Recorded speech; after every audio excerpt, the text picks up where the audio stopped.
사랑하는 성도 여러분, 어느새 2026년도 상반기가 이제 마무리되는 마지막 주일 앞에 우리가 서 있습니다. 이 상반기를 보내시면서 여러분들 마음 가운데 그런 생각이 드셨을 거예요. 어떻게 벌써 이렇게 시간이 빨리 지났어요? 여러분, 시간이 참 빠르죠. 그렇지만 하나님께서 우리에게 베풀어 주신 이 날을 우리가 기억하며 또 상반기 동안 베풀어 주신 하나님의 은혜를 우리가 기억하며 감사할 때에 오늘 예배가 더욱더 하나님 주시는 풍성한 은혜가 넘치게 될 줄로 믿습니다. 우리가 사용하는 이 스마트폰에는 재밌는 기능이 한 가지가 있어요.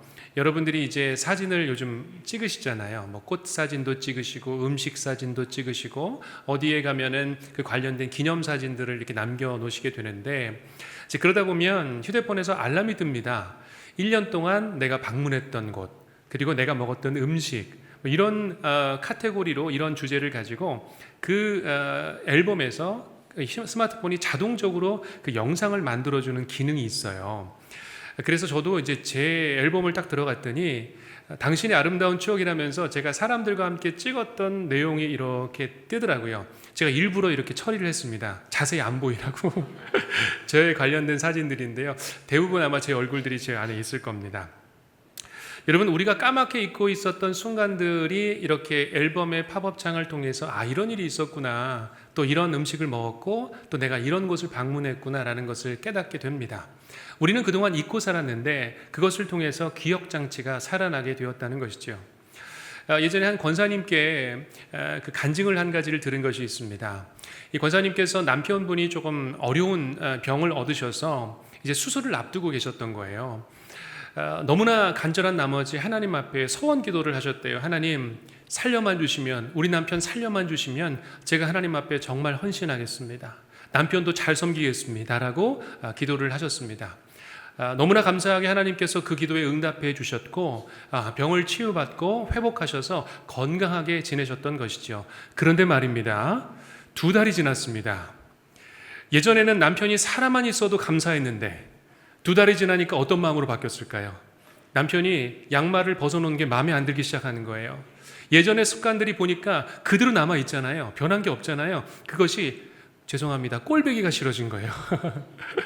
여러분, 2달 전만 해도 남편이 살아만 있어도 감사했는데 이제는 남편이 살아나고 보니까 그의 예전의 습관들이 불편해지기 시작했던 것입니다. 여러분, 이것이 사람의 마음이에요. 불편해지고 또 시간이 지나면 자동적으로 그 감사를 잃어버리게 된다는 것이지요. 사실은 하나님께서 우리의 이 삶에서 무엇인가를 잊어버릴 수 있는 은혜를 주셨습니다. 그렇기 때문에 과거에 있었던 상처도 때로는 잊어버리기도 하고, 또 나에게 있었던 아픈 일들이 물론 마음에 남아있긴 하겠지만 그것들을 우리가 내려놓음으로 말미암아 조금씩 잊혀져 가는 것도 사실입니다.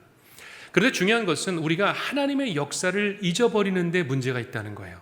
어려움은 얼마든지 잊어버려도 돼요. 과거의 상처는 당연히 잊어버릴수록 좋겠죠. 그런데 하나님의 은혜를 우리가 망각하게 되는데 큰 어려움이 있다는 것입니다. 출애굽기 15장의 말씀을 보면 이제 홍해를 건넌 뒤에 미리암이 하나님의 이름을 영화롭게 찬양하는 장면이 등장합니다. 말과 적군을 물리치신 하나님, 우리에게 이 홍해를 건너게 하신 하나님의 놀라운 역사를 마음껏 놀랍게 찬양해요. 그런데 그 찬양을 보면 우리 마음이 벅차오르게 되죠. 근데 놀랍게도 15장 21절까지 이어졌던 찬양은 15절, 24절 단 3절 뒤에 불평으로 바뀝니다.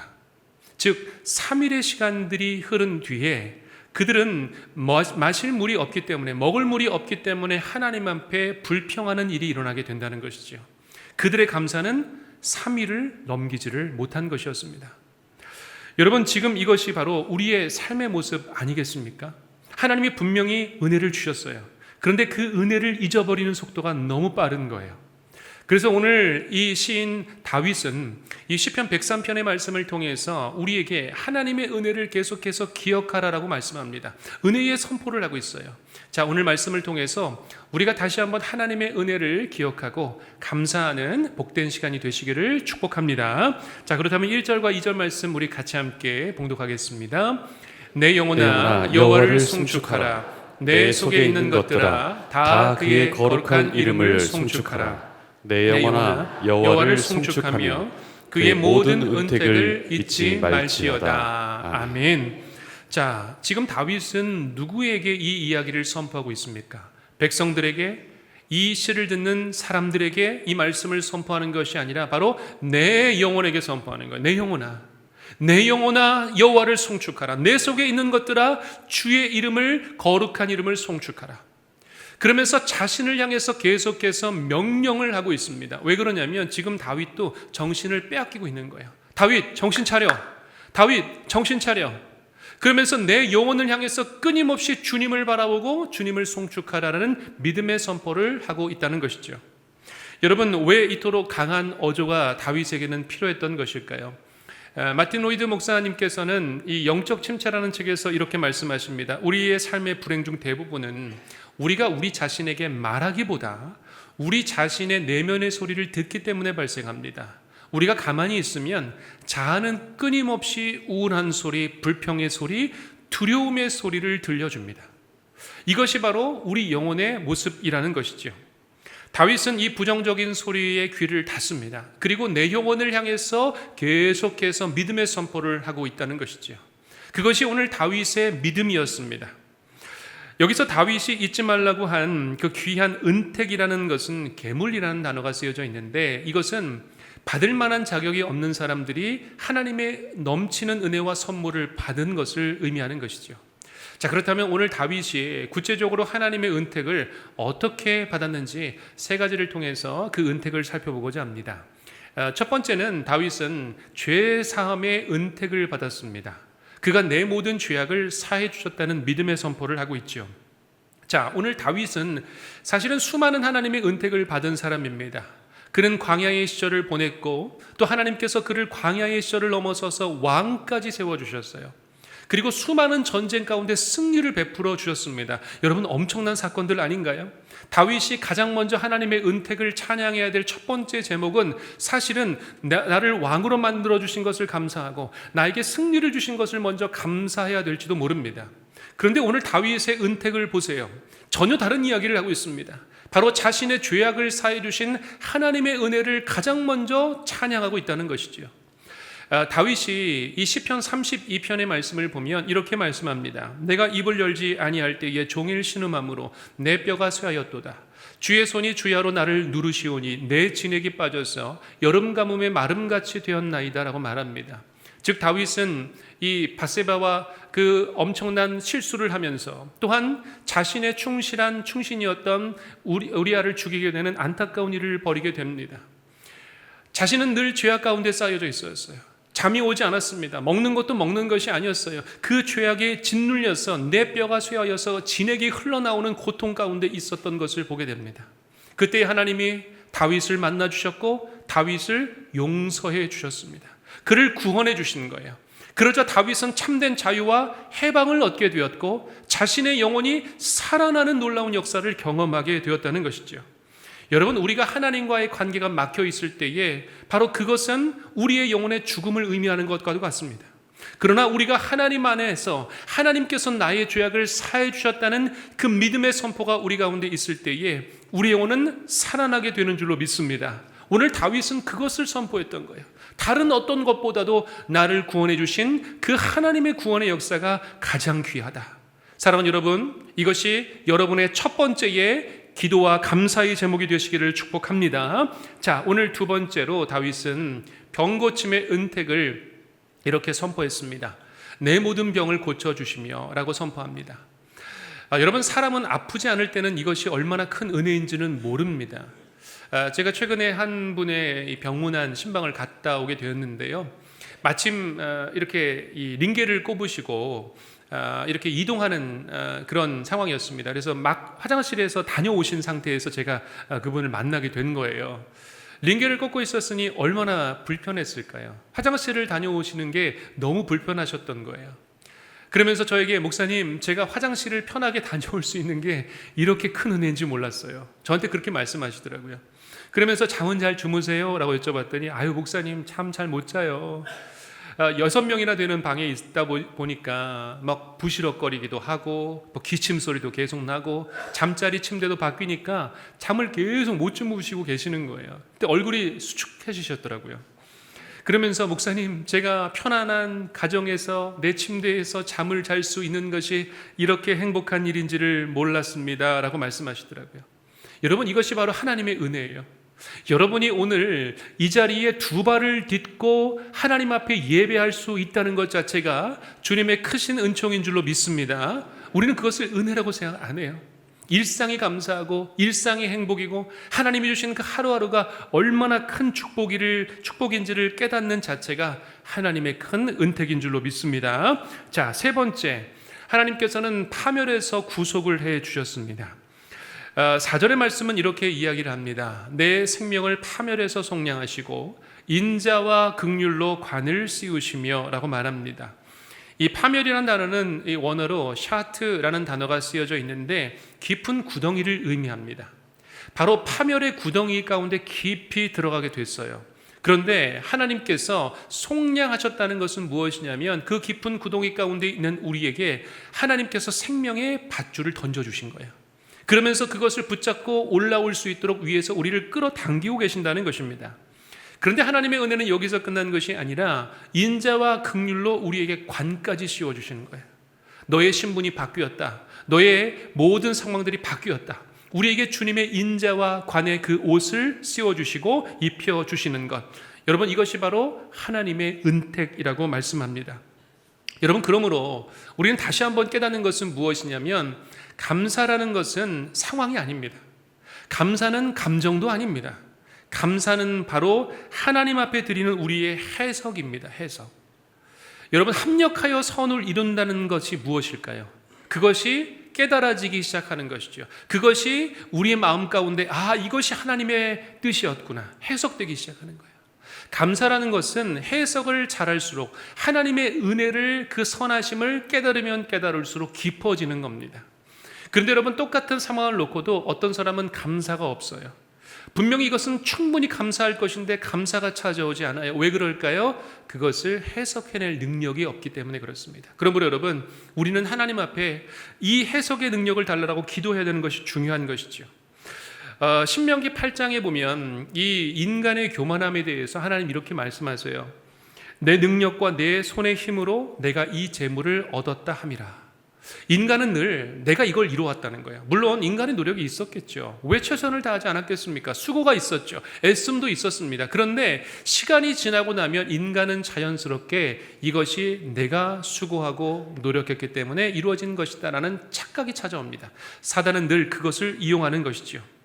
여러분, 하나님께서 내 인생에 과거에 도와주셨다는 기억이 없게 되면 미래가 불행해지는 거예요. 미래가 불안해집니다. 두려워지는 거예요. 왜냐하면 과거에 대한 하나님의 기억과 감사의 기억이 약하니까 미래에 대한 것도 계속 불안함 가운데 놓여지게 되는 거예요.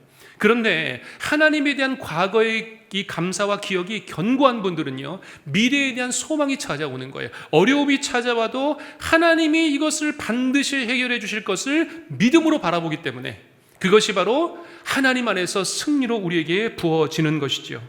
사랑하는 여러분, 그러므로 과거에 대한 은혜의 기억은 미래에 대한 가장 강력한 소망이 될 줄로 믿습니다. 이 보네포 목사님은 이렇게 이야기를 하십니다.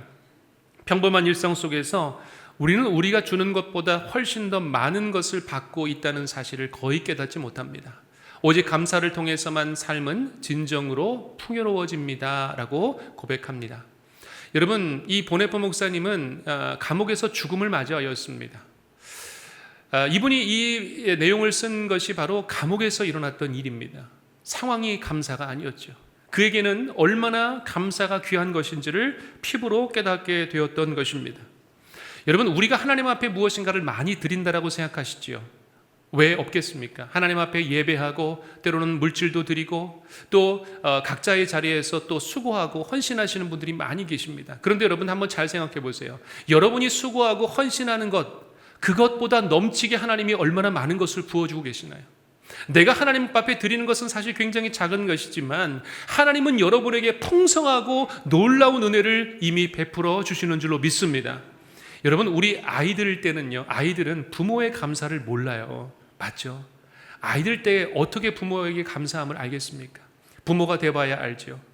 그래서 어릴 때에는 부모가 내게 얼마나 많은 것을 베풀어 주는 것을 깨닫지 못합니다. 그래서 사춘기 아이들은 무슨 얘기를 많이 합니까? 부모님에게 엄마 아빠가 나에게 해준 게 뭐야? 하지 않아야 될 말을 꼭 하죠. 그런데 비로소 나중에 깨닫게 되는 거예요. 엄마 아빠가 나에게 얼마나 많은 헌신과 수고와 모든 것을 희생했는지를 비로소 알게 되는 겁니다. 여러분, 믿음이 우리가 깊어진다는 것은 무엇을 말하는 것일까요? 믿음이 성장한다는 것은 무엇을 말하는 것일까요? 하나님의 은혜가 깨달아지기 시작하는 거예요. 하나님이 나에게 이렇게 많은 은혜를 베풀고 계시는구나. 하나님이 이렇게 나에게 풍성한 역사를 허락해 주고 계시는구나. 사랑하는 여러분, 오늘 이 시간 하나님의 감사의 기쁨이 더욱더 많이 발견되시는 여러분 되시기를 축복합니다. 자, 그렇다면 이제 다윗의 찬양은 이제 클라이막스로 이르게 됩니다. 5절 말씀을 같이 함께 봉독하겠습니다. 좋은 것으로 내 소원을 만족하게 하사 내 청춘을 독수리같이 새롭게 하시는도다. 아멘. 자, 하나님께서는 우리에게 독수리와 같은 새 힘을 허락해 주신다라는 약속의 말씀을 주십니다. 현대인들은 사실 다 방전되어 있습니다. 여러분, 핸드폰 배터리가 만약에 5%만 남았다고 한번 생각해 보세요. 어떠세요? 벌써 불안하시죠? 핸드폰 배터리가 5% 남으면 벌써 충전기를 찾기 아마 급급하실 겁니다. 어디에서 핸드폰 배터리를 채워야 되나? 여러분, 우리의 인생의 삶에 이런 배터리가 방전이 되는 것도 우리는 견디지 못합니다. 그렇다면 우리의 영혼은 어떤가요? 여러분의 영혼이 지금 고갈되고 메말라 있는 것은 어떤가요? 그것에는 우리는 위기감을 느끼지 않아요. 그것에는 문제가 없다라고 여깁니다. 그러면서 하나님 앞에 예배하는 것도 지치고 또 하나님 앞에 헌신하는 것도 우리의 삶은 날마다 어려움을 겪게 되는 것입니다. 여러분, 그런데 왜 하나님께서 오늘 이 말씀을 우리에게 주셨을까요? 내가 채우겠다는 거예요. 너의 허전함과 너의 연약함과 너의 부족함과 그리고 너가 번아웃된 것들을 내가 내 이름으로 채우겠다라고 말씀해 주시는 거죠. 자, 오늘 하나님께서 왜 굳이 이 독수리에 대한 이야기를 하셨을까요? 이 새들은 날개짓을 하게 됩니다. 보통 1초에 20번의 날개짓을 하는 새도 있고요. 더 많게는 70번의 1초의 날개짓을 하는 새도 있다고 합니다. 그런데 독수리는 좀처럼 날개짓을 하지 않아요. 독수리는 한번 날개를 펴면 오랫동안 창공을 힘차게 날아가게 되어 있습니다. 여러분, 이 독수리가 그렇게 날개를 펴면서 오랫동안 날 수 있는 이유가 있습니다. 참새와 여러분이 보는 예를 들면 비둘기는요, 항상 땅에 오랫동안 머물고 있잖아요. 독수리는 땅에 머무는 시간보다 비행하는 시간이 훨씬 더 깁니다. 그 이유는 무엇이냐면 상승 기류를 타기 때문에 그래요. 그러니까 바람이 불게 되면 그 날개짓을 통하여서 자신이 올라가는 것이 아니라 바로 상승 기류를 타면서 자연스럽게 그 바람을 타고 하늘 높이 날게 된다고 합니다.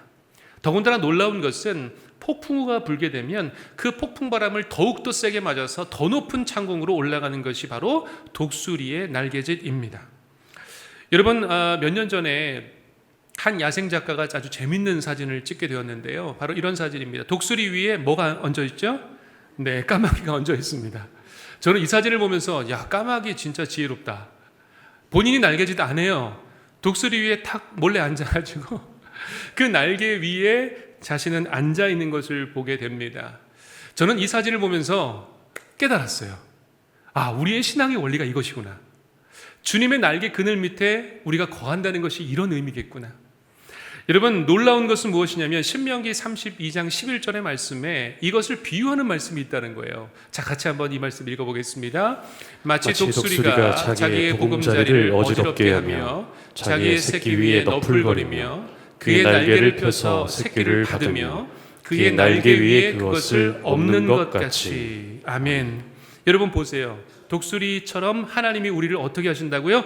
업어가시는 거예요. 업어가세요. 여러분, 업히면 어떨까요? 편하죠. 내가 날개짓을 할 필요도 없겠죠. 아무리 폭풍우가 세게 와도 내 연약한 날개짓으로 그것을 헤쳐나갈 힘이 없지만 그 주님의 날개 그늘 밑에 우리가 거하게 되면 어떤 폭풍이 찾아와도 우리는 그것을 능히 이겨낼 힘이 있다는 것입니다. 여러분, 하나님께서 오늘 말씀하시는 청춘이라는 단어 어떻게 느껴지십니까? 젊은 사람들 참 좋다. 젊으니까 참 좋다. 우리 어른들 이런 말씀 많이 하시죠? 그런데 여러분, 젊다고 해서 청춘이 아닙니다.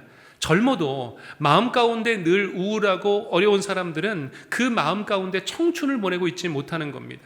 하나님께서 오늘 말씀하시는 이 영적인 청춘은 무엇이냐면 내가 너희에게 주는 이 새 힘과 생명력을 가지고 힘차게 날아오르며 일어나기 시작할 때에 하나님께서는 그 영혼을 바로 청춘같이 하시겠다라는 새 힘을 약속해 주시는 거죠. 이사야 40장 31절의 말씀을 보면 이렇게 이야기합니다. 같이 읽겠습니다. 오직 여호와를 앙망하는 자는 새 힘을 얻으리니 독수리가 날개치며 올라감 같을 것이요. 아멘. 자, 여기서 우리에게 새 힘을 얻는 조건이 있습니다. 우리가 독수리와 같이 새 힘을 얻는 것은 오직 여호와를 어떻게 한다고요? 앙망하는 자들에게 새 힘을 주십니다. 어떻게요? 앙망하는 자들에게. 자, 앙망한다라는 이 단어는 히브리어로 카바라는 단어가 쓰여져 있습니다. 이것은 밧줄을 꼰다는 거예요. 즉 나의 삶을 하나님께 강력하게 묶는 거예요. 묶는 거예요. 묶어놓는 거예요. 의지적으로 묶어놓는 거예요. 더 이상 떨어지지 않겠습니다. 하나님, 제가 이 자리를 지키겠습니다. 예배의 자리를 지키겠습니다. 하나님 앞에 기도와 말씀의 자리를 지키겠습니다. 하나님께 나를 묶어버리는 거예요. 여러분, 이것이 바로 하나님을 앙망하는 사람들의 특징입니다. 여러분, 우리의 신앙이 하나님께 우리가 붙들려 있어야 되는 거예요. 의지적으로 묶어내셔야 되는 거예요. 내가 결코 하나님과 떨어지지 않겠다는 믿음의 의지의 약속을 하나님 앞에 드리는 것입니다. 여러분, 우리가 하나님 앞에 이렇게 묶이기 시작할 때에 어떤 일이 벌어지겠습니까? 이에 상승 기류를 타고 우리는 하나님과 함께 비상할 수 있다는 것이죠. 요셉에게 형들의 배신은요, 총리가 될 수 있는 상승 기류가 된 것입니다. 폭풍이 몰려왔지만 그것은 이 요셉을 무너뜨리는 것이 아니었습니다. 오히려 그것을 타고 하나님의 상승 기류를 타며 하나님의 놀라운 역사를 이루게 된 것이죠. 사도 바울 선생님을 보세요. 그는 감옥에 갇혔습니다. 그런데 그 감옥 가운데 옥중서신을 쓰는 거예요. 하나님의 상승 기류를 타는 것입니다. 그 감옥에 자신을 짓누를지라도 이 사울은, 바로 바울은 하나님의 약속을 붙들고 바로 말씀을 써내기 시작했다는 것이죠. 예수 그리스도는 어떠십니까? 바로 십자가를 지심으로 부활과 생명으로 우리 가운데 나타나 주셔서 온 인류를 구원하시는 놀라운 역사를 이루어 주시게 된 것이죠. 사랑하는 여러분, 우리의 삶을 돌아보면 왜 어려운 일이 없겠습니까? 여전히 폭풍우가 찾아올 수도 있겠지요. 그러나 여러분, 하나님과 함께 하시면 여러분은 그것을 상승 길이로 바꾸셔서 오히려 하나님의 은혜의 물길로 타오르시기를 주의 이름으로 축복합니다. 그래서 여러분, 우리에게 중요한 것이 있어요. 우리는 말씀의 기류, 그리고 기도의 기류, 그리고 성령의 기류에 여러분의 인생을 맡기셔야 되는 거예요. 이것이 우리의 삶의 전부입니다. 자, 이제 말씀을 맺겠습니다. 오늘 우리는 이 시편 103편의 말씀을 통하여서 두 가지 진리를 확인했습니다. 첫 번째는 기억하라, 두 번째는 맡기라입니다. 여러분, 하나님의 은혜를 기억하시고 맡기시기를 축복합니다. 스펄전 목사님은 우리에게 이런 이야기를 하셨습니다. 과거에 에베네셀의 돌을 세워놓는 것은 미래의 여호와의 이레를 기대하는 가장 확실한 증거다라고 말합니다. 바로 과거의 에베네셀의 돌이 확실하게 세워져 있어야 되는 거예요. 견고한 반석이 세워져 있어야 되는 거예요. 하나님의 은혜가 여러분에게 확실히 뿌리 내려야 되는 거예요. 그때에 우리에게 여호와 이레, 하나님께서 준비하셨다, 예비하셨던 그 놀라운 은혜를 우리가 붙들 수가 있는 것입니다. 사랑하는 여러분, 에베네셀의 돌을 세우시기를 바랍니다. 6개월 동안 베풀어 주셨던 하나님의 은혜를 감사하시길 바랍니다. 그때에 여호와 이레, 하나님께서 여러분에게 가장 좋은 것을 예비해 주시리라 믿습니다. 우리 함께 믿음의 선포를 같이 하겠습니다. 마음의 손을 얹고 함께 믿음의 선포를 할까요? 시작. 내게 베푸신 하나님의 모든 은택을 결코 잊지 않겠습니다. 내 힘이 아닌 성령의 바람을 타고 독수리처럼 날아오르겠습니다.